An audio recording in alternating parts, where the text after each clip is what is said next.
All right, before we get into anything else, we have to react to that earlier soundbite. Donald Trump took to Truth Social to call out Mika and Joe after their little visit. And I'm quoting Trump here this morning. Morning Joe, and he quoted Morning Joe and Mika, who owe their careers to me, went on their show and claimed to have met with me. They made it sound like we had a summit. The truth is, Joe begged to meet with me after our big win. And when I finally agreed, he approached me like a scolded dog. He should consider himself lucky that I didn't have him thrown out of beautiful Mar-a-Lago. Mika, however, was charming as usual. That is awesome. That's what he does. He divides and conquers. Mika is charming as usual. You know, if you heard some of the things Mika's been saying for the last 4 years and certainly the last 4 weeks, I don't know. But anyway, Trump certainly paints a different story than what Morning Joe is putting out there. No wonder they're getting mocked right out of every single outlet. Enough about Morning Joe. He isn't worth our time. Let's talk about immigration for a minute, shall we? Trump border czar Tom Homan has made waves simply by stating his intention to carry out his responsibilities, the ones he's being tasked with by Donald Trump, the president. The man is taking his role very seriously, unlike his predecessor. You know who he is. Well, it was Mayorkas and Kamala Harris. Anyway, Homan's ready to get illegals out of here, and that's literally his job. Of course, a bunch of whining, marshmallow idiot Democrats are pretending like they have any say in the national immigration policy anymore. It's laughable. Listen to Boston Mayor, city, not state, certainly not federal, a city mayor, Michelle Wu, basically tell Homan to take a hike.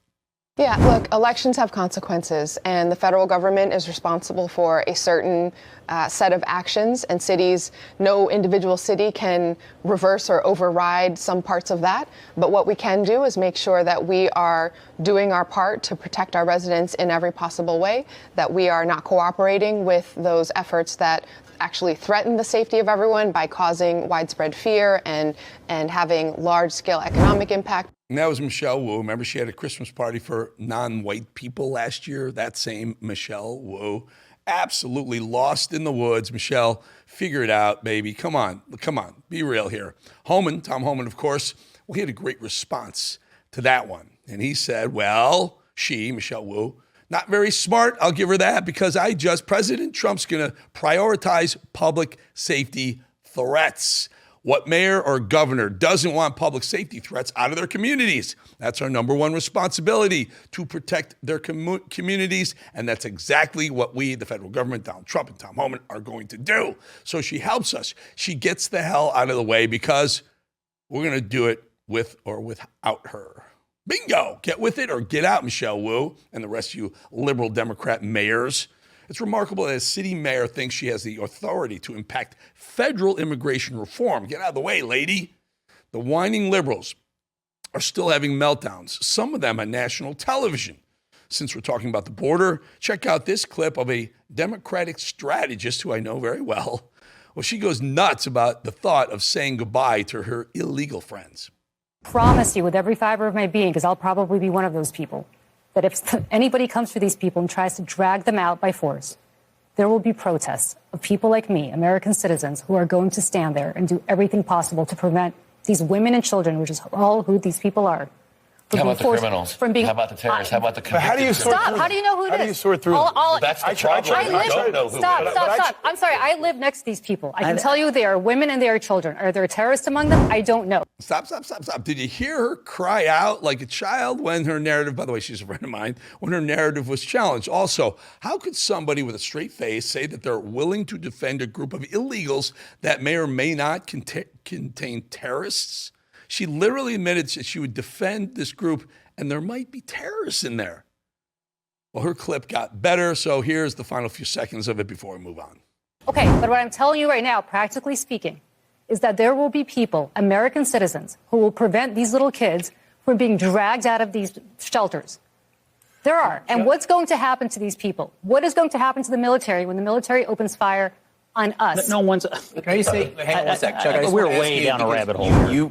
So like I said, a friend, Julie Rodzinski, a Democrat, used to be like this, I don't know, moderate Democrat. I don't know what's going on now. Are they getting worse or are they getting better with this Trump win? But that's a textbook Democrat approach. Fear-mongering on CNN to make people think that somehow The Americans who just want a safe and secure country like you and I, well, we're the bad guys.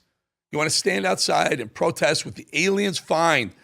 Do as you please. She seriously wants us to believe that the military is going to start firing at Americans? No way.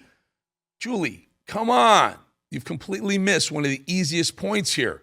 There's an immigration process that generations and generations of Americans have followed forever. If you want to live here, we would love to have you. Just get in line and do it the right way. It's simple as that. Trump's going to make sure that happens. Democrats have completely become numb to the daily horror stories that we saw under Kamala Harris and Crooked Joe. Murder shouldn't be a daily event, especially by illegals. Normalizing that is ridiculously stupid. Remember, Laken Riley, the young college student who was violently slaughtered on a jog in Georgia on a college campus, her beautiful life snuffed out, cut short, all thanks to this scumbag. Jose Ibarra, an alien, an illegal alien who Kamala Harris let into this country. As a matter of actual fact, not only did Kamala let Ibarra into America, she flew him directly to Georgia. Our moron vice president took our taxpayer dollars and basically placed this bloodthirsty animal at Laken Riley's doorstep. Stories like this just amplify the fact that Kamala Harris is a massive failure on her way out. She's destroyed everything that has ever been touched by her. She ruined California, she destroyed our border, and she absolutely failed miserably twice now at trying to become president. Let's face it, Kamala Harris is a career-long loser. For whatever reason, the Democrats are still trying to find somewhere to put her once Trump takes over. Shield your eyes, folks, for this one. Because in early 2028 Democratic primary poll, airhead Kamala Harris is absolutely crushing pretty boy Gavin Newsom to once again become the nominee. Haven't they learned their lesson? That should tell you all you need to know about the state of the Democrat Party. The bench is empty. There really is no talent left across the aisle.